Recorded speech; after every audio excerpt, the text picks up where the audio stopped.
Good evening, Anne Arundel County. Good evening, America. Welcome to Promoting Community Conversation and Discovery. I'm your host, Anthony Bynum. The name of our production company is the Glen Burnie Players. These are exciting times in Anne Arundel County. The weather we've had recently has been beautiful. Every day, 70 degrees or so. It's been a touch on the dry side. We did get a little rain yesterday. Hopefully, we get a little more this weekend. But just beautiful weather. Uh, just beautiful weather. So we have a big show today and a lot to talk about. A lot to talk about. Let's start off with upcoming announcements. So 9/4, the Glen Burnie Improvement Association, I haven't been to one of their meetings in a good while, is having their Fall Fest. It's from 12 to 5. It's probably in the Glen Burnie Center. They're going to be vendors, food, a beer garden. So I might find a way to get over there tomorrow. Let's see what's going on over there. Also, there's another crafters event. That's what is being beamed as the Sunflower Pictures in Foreign. Not quite sure what foreign is, but that is going to be from 9 to 6, and that's over there at His Way Christian Bookstore, 56 Mountain Road, Glen Burnie. Oh, and I should add also the John Wesley annual car show. I think this is number 15. That's tomorrow also, 10 till, right? So that's over there, John Wesley. So there's a lot going on this weekend locally. All these events are free. You can go there, support a good cause by making some by buying some stuff, because these things are all ways to make these entities sustainable. So we always have to remember that, right? Always have to remember that. Okay, let's talk about our affiliates. These are the people who air our shows for us. Start off right here in Glen Burnie with the AAC TV. Thank you for airing our shows. Greenbelt Cable Access. Thank you for airing our shows in PG County. Amherst Media in Amherst, Massachusetts. Thank you for airing our shows.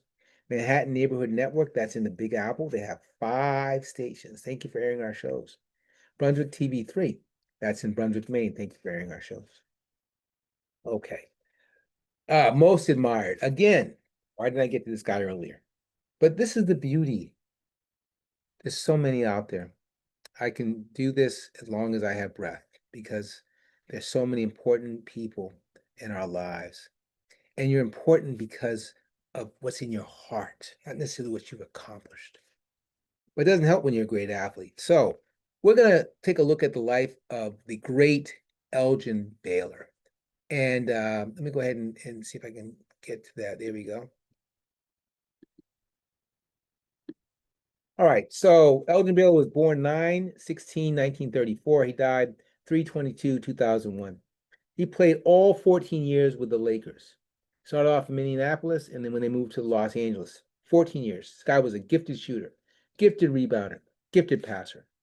He was number 1 pick in 1958, played his first year, rookie year in 1959. Now, this is important to say, because I believe Elgin was the first NBA player to start putting up big numbers offensively, like 70 points, 60 points. He was one of those types of guys. I believe he started before Wilt. I think he might have Wilt by a couple of years. He was 11-time All-Star, 10-time member of the NBA All First Team.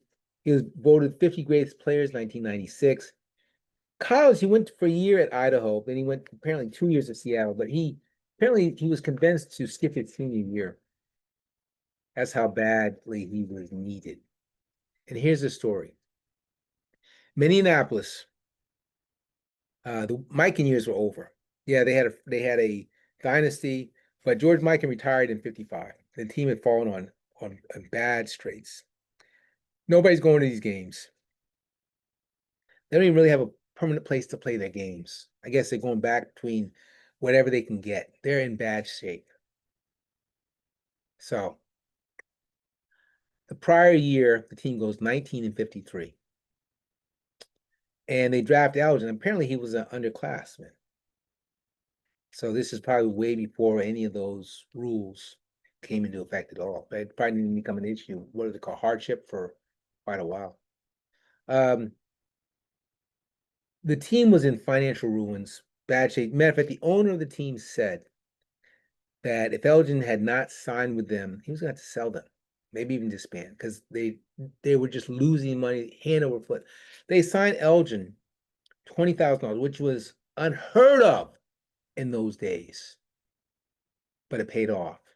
That team went from 19-53 before Elgin shows up to a team that goes to the NBA Finals his rookie year. Now they run up against the Boston Celtics, and Celtics were just too much.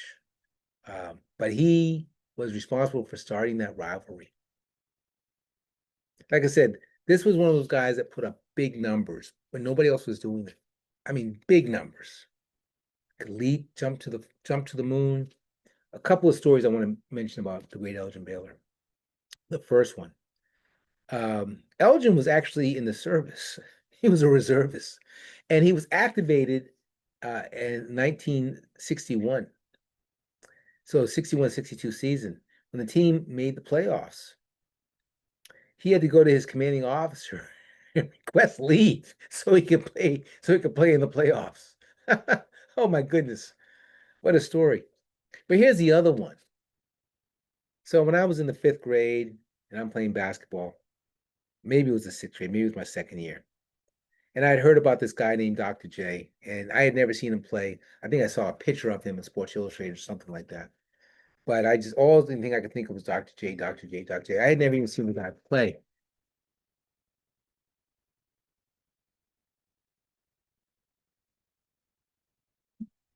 I had never even seen the guy play. Practice one day, I'm just talking, Dr. J, Dr. J, Dr. J, bringing my socks up as high as they'll go. My coach, the great Bob Wheeler, Mr. Wheeler, said to me, "You know about Elgin Baylor?" I said, no, Mr. Wheeler. I don't know about Elgin Baylor. He said, Elgin Baylor was the original Dr. J. That's what he said to me. He was the original Dr. J. Oh, boy. Yes. So, unfortunately, towards the end of his career, the injuries catch up with you. And he never won that NBA championship. But he was an important player. And he hung around the league for a while because he was such an important guy. Yes, Elgin Baylor, the great Elgin Baylor. And you could argue, yes, they had Elgin, they had Wilt, they had Jerry West. But by that time, there was Jerry West's team, Elgin, the injuries. And Wilt was past his prime. He was still a force, but he wasn't the young dipper anymore who could jump to the moon. He was a big, big guy. And he was not somebody who was going to dominate games like they needed. So yeah, maybe they were the original big three, but it really wasn't the big three, if you know what I mean. So yeah, our hats are off to the great Elgin Baylor, the great, great Elgin Baylor. Okay, so we want to talk about something of consequence regarding Anne Arundel County. And this is a good timing because right around the corner is the Linthicum Fair. So let's go through the history. It started in 1990 as an effort to collect food and money for a couple of charities. One of them was the North County Emergency Outreach Network. The other one was Hope for All. Both these organizations are still around, and they do the event every year. Every year. Now, they started off as a big picnic, but someone got, you know how these things work. Maybe a couple years as a picnic, and they said, well, let's try this, let's try that. Now, they line up at Lindale Middle School for the parade. And that's good because you got the parades, you got the karate kids, and you got the school bands, and everybody's doing their thing, and pomp and circumstance, right? It's a good thing. And it ends over at the parade field, at St. John's Field, which is right next to St. John Lutheran Church. And then, there's events that are going on there. You got all the vendors, you got all these entities, whether they're nonprofits or government entities or all these different things. It's so much fun. My favorite part of this fair and every fair I've ever gone to in my entire life is a fried dough. I'm not gonna lie to you. I love some fried dough. A couple years ago, whoever made the fried dough at the Glen Burnie Fair um, Carnival, when they were still doing it, it was shaky. But 2 years ago, it might have been last year, Linthicum Fair was dynamite. But you got to know what you're doing. You don't want it to be crunchy. You want it to be a nice sweet bread that you have to work to get through. Strawberries on top. That's what I'm talking about. That's a fried dough. Uh, Best fried doughs I ever had was the new Boston Fair. And that's when I was a kid. Oh man, I always loved fried dough. Well, anyway, let's get back on point. So it's always the last Saturday of the month. So that's the 27th this month. So come on, have a good time. So we're going to stop the share.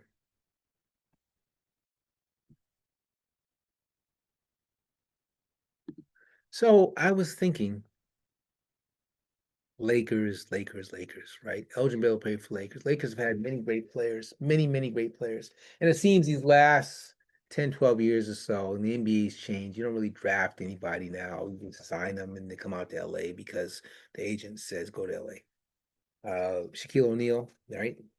Um, LeBron, you know, uh, they had him out there because when he was chasing the scoring record, they wanted to make sure he was in the Laker uniform.